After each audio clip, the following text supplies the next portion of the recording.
So James is going to talk about these. Oh, well, I can talk about this one. It was bad. Yeah, I don't know if I even saw that one. Okay. Well, I probably slept.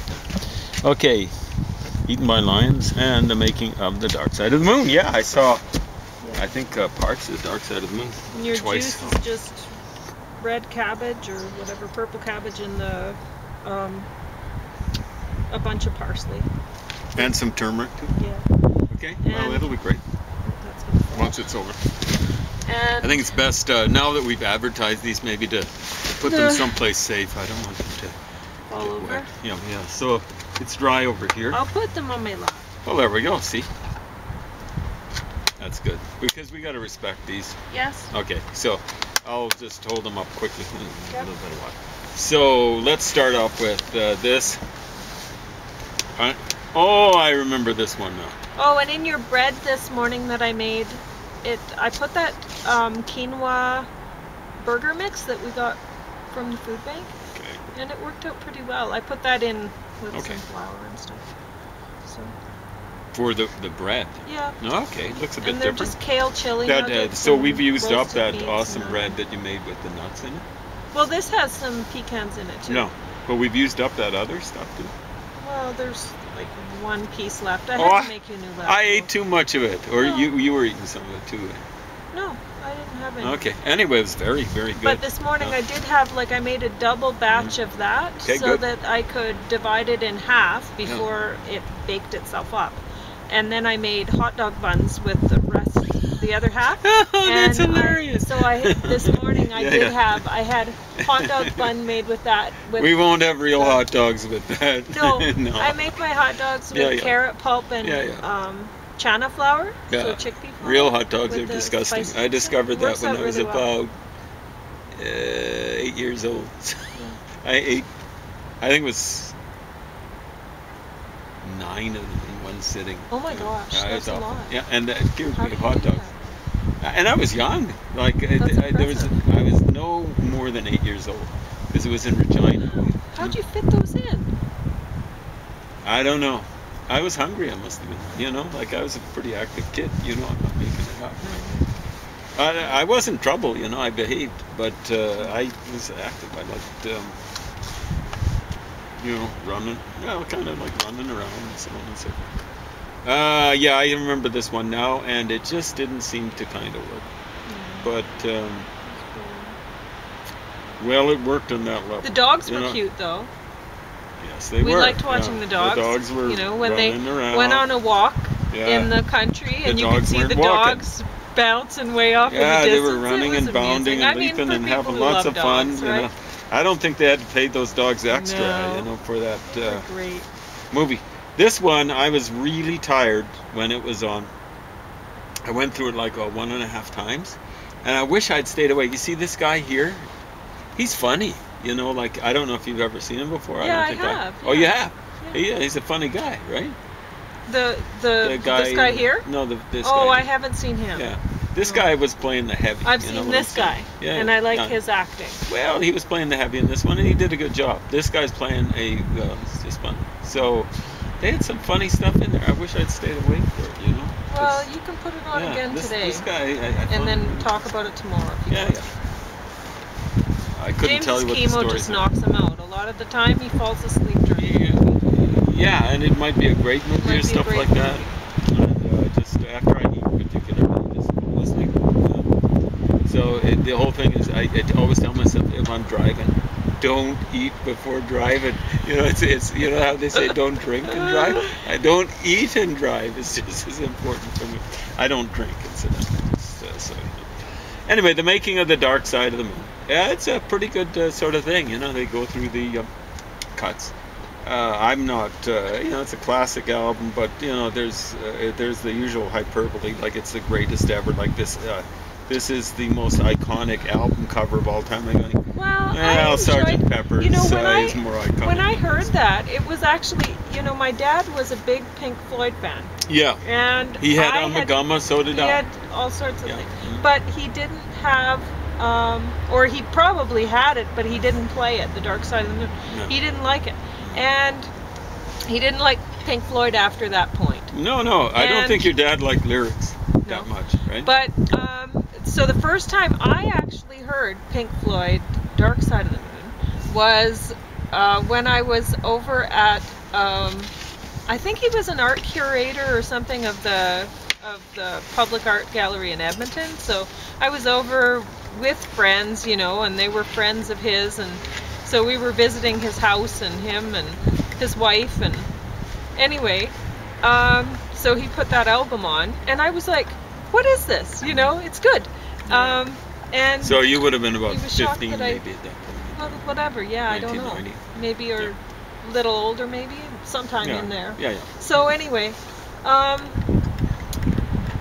and I was kind of shocked. He was shocked I hadn't heard it, and I was kind of shocked, honestly, because hearing that it was Pink Floyd and knowing my dad really liked Pink Floyd, I was like, well, how in the world?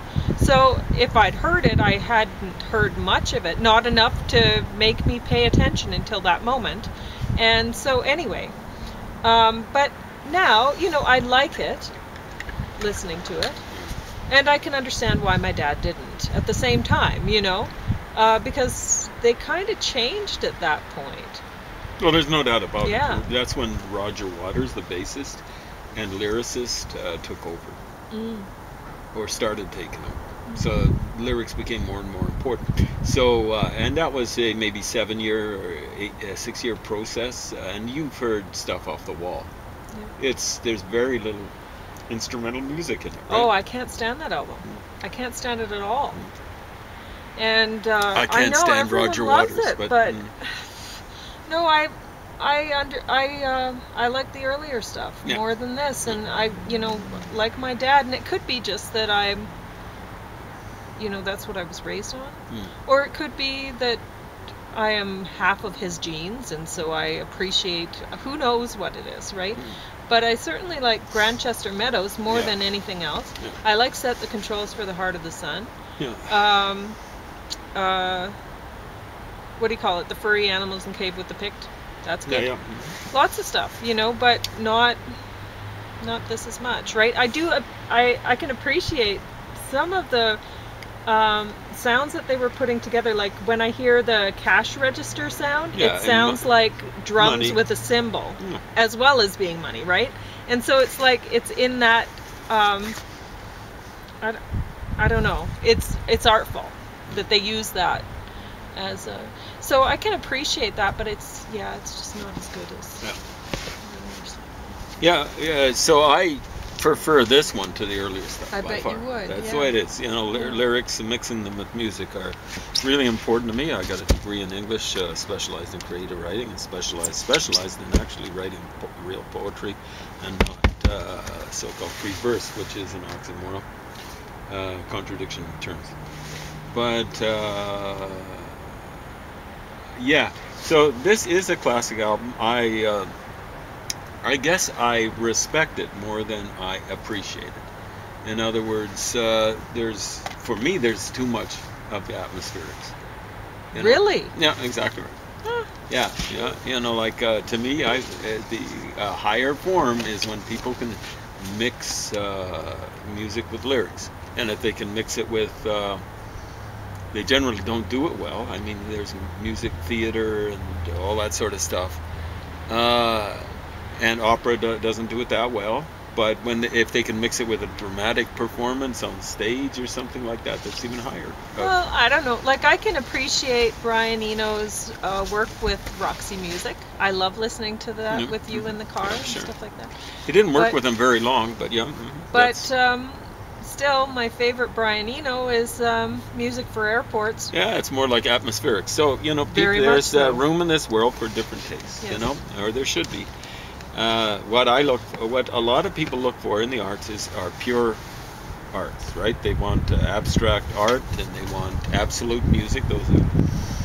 And I'm the opposite. You know, like I like it when people can mix and match, and it's particularly impressive if one individual can do all those sorts of things. So, however disgusting a human being, barely a human being, is an inhuman being to a certain extent, Richard Wagner was amazing because he wrote his librettos. That's my understanding. He wrote the music and he was writing plays or operas. So that makes him, to me, all other things being equal, a greater artist than Jackson Pollock is slapping stuff around, or you know, like Karl-Heinz Stockhausen, you know, basically doing kind of like abstract music. And yeah, I kind of like what's called program music, where people actually try to duplicate the sounds of something, or the sounds of nature, or whatever. And it's a similar sort of thing. Is I that prefer what you would representation call live. the cash register in that? Well, that's you're actually sampling, but that's where they might not have been sampling. You know, they might have been doing it with the drums. I don't know, but yeah, that's if they were doing it with the drums. I see what you're saying. So playing with instruments, like say to sound like birds. To sound like birds, or sometimes so that's it can be. All right. You know, so like in this, they were using a cash register to sound like drums with a cymbal. Yeah, so that is different. It's a different kind of thing, but it's somewhat similar. I don't know all the terminology. So I'll give you an example. I think it's the classical example. It's a Moldau. Really, it's the, what is it? The Vltava. Isn't that amazing how the Germans mispronounce Vltava? In Moldau, they changed the initial V to an M, right? You got to get used to that. You know, like that's one of the things that's going to cause me problems for my reconstruction of ancient history, because I'll be saying, you know, this word got changed a little bit less than Vltava to Moldau, and people say, oh, it's not the same word. And okay, I've run across it already. You know, I see people's eyes get crossed. They don't understand how languages change. So what happens is Smetana is probably a better way of saying it, in Czech or Czechoslovak composer. He might have actually been Moravian, I'm not sure. Well, if it's a Moldau, it's probably was Czech. And he describes it like starting off, just like a little burbling, like a spring or something like that. So blah, blah, blah, blah. You know, but it's not really the sound. You know, it's just kind of like light and easy. And then it goes by, I'm not sure about the exact sequence, so this might be out of sequence. It goes by a little peasant wedding. So that is the sound of the wedding there. And it gets bigger and bigger and louder because the river is getting louder and louder. And I guess, I don't think it makes it to the sea, but I think it might go into the lava, otherwise known by the Germans as the Elbe. But I think he has it so eventually it ends up in the sea or in a larger body of water or something like that. But you can kind of hear the waves, but it's not like splashing. Oh, like Orinoco Flow. Yeah, that's yeah. See, so it doesn't have to be. Because you can totally hear it when you listen to. That's one of my favorite songs, and you may like Enya or you may not, but you have to respect that song. No, it's awesome. I like that because you can totally hear the moving up on the waves and crashing. Yeah. You can hear it. So that's program music, and I actually, prefer that to the kind of German approach to music, the Bach approach to music, which is, to a large extent, like cut things up, combine them up in new things. It's all mathematical and stuff like that. And if I want to do mathematics or hear someone do mathematics, I'm going to take some math courses. That's a whole lot more challenging than just doing that stuff. I guess you really have to do mathematics to understand how much more challenging it is than just writing a musical composition where you're doing jiggling a few things around. So I'd rather do it myself, or if I can't quite do that, I'll go to a math seminar or something like that, or take a math course and appreciate it. Like music appreciation. But this is not one of my favorite albums, but I'd say it's my favorite of Pink Floyd albums. Roger Waters on Kells, and he was saying, I'm here to tear down the walls, basically, And so he was there, they had how they did the wall thing, and then when the wall fell in Germany, they were there celebrating 10 years after the wall, the album. I'm here to tear down walls. Yeah, like the wall. Guess what? The wall has brought something like peace to Cyprus. Something like peace to Cyprus. It's necessary there. What happened is, we've got the records. I can kind of read them. And you'll find that the Assyrians were courting Greeks in Cyprus, 700 BC. So for all we know, they're native to Cyprus. You know, it looks as though Semites, where they're recording Semitic names, that'd be like Phoenicians and stuff like that. But we're recording Turks. Turks aren't native to Cyprus. And they've been really, really nasty to people in Cyprus, the Greeks in particular. And unfortunately, you know, the Greeks kind of have a memory of that. And, you know, since they got independence from England, they've been kind of, you know, doing a retribution sorts of things. And I don't recommend that at all.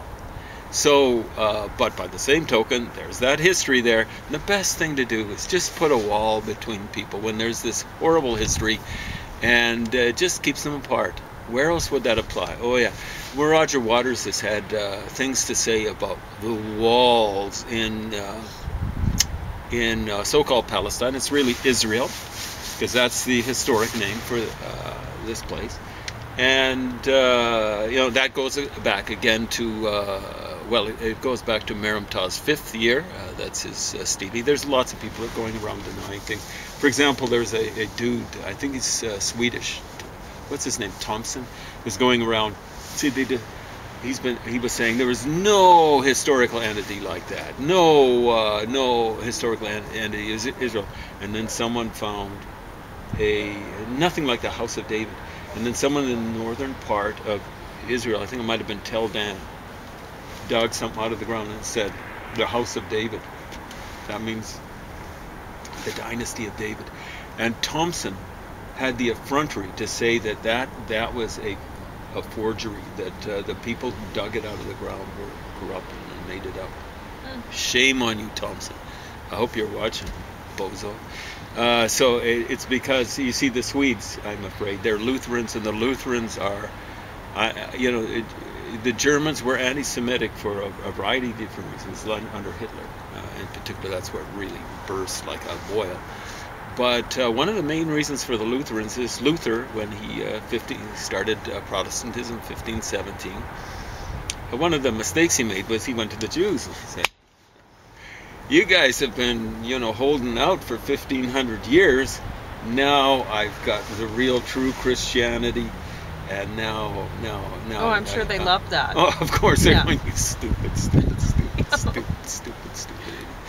And I'm afraid any place where there's Lutheranism, there's always going to be this animosity towards Jews, and I'm afraid it applies to Sweden. The Swedish people have played, they've been absolutely, some of them have been absolutely disgusting when it comes to Palestine and Israel.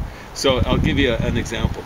Here's, I didn't understand it fully until I started reading it. There's these Swedish diplomats, and they're talking to Yasser Arafat. And Yasser Arafat's, you know, in his crib, as it were. And, yeah, I mean that when I say crib. The PLO's a Palestinian, PLA, I guess, Palestinian, oh, PA, Palestinian Authority, but it really should be called Palestinian Authoritarians. But they were in the crib, and the Jews, the Palestinians had done something characteristic, great, and it was rather nasty, and the Jews wanted to make a point. So they're kind of like strafing this crib, Yasser Arafat's crib, and the Palestinians with Yasser Arafat are just laughing. You know, the way it was portrayed is they're so brave, you know, because they're getting strafed and stuff like that. They're sitting there, and the Swedish diplomats are, you know, hiding under the tables and peeing their pants. They didn't understand. The Jews were just making a demonstration. There's no way they were going to kill Yasser Arafat or some Swedish diplomat. They didn't want to make headlines. They're just telling them, you know, like, you'd better mind your P's and Q's. And of course, the message really didn't get through, because the Palestinians are saying, it won't kill us. You know, they're actually civilized. They're not like us. Yeah. But these stupid Swedish diplomats, you know, those they're useful idiots for people like the Palestinian authoritarians.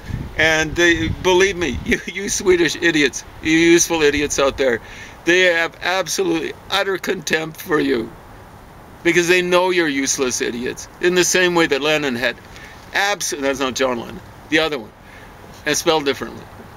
For you folks that don't keep track of these things very clearly. He had absolute utter contempt for your predecessors, people like George Bernard Shaw and Sidney and Beatrice Webb, who'd go over to the Soviet Union, come back with glowing reports of how good things were over there. You know, they were getting the guided tour. They were getting to see only the stuff they were allowed to see. It's a Small World tour. It's a small world. Yeah, they're not seeing the whole thing. It was a big place back then, and there were lots of nasty things happening. So, yeah. Anyway, Roger Waters, there's lots of walls he doesn't like, and I'm afraid walls in Cyprus and walls in Palestine are absolutely necessary to maintain the peace.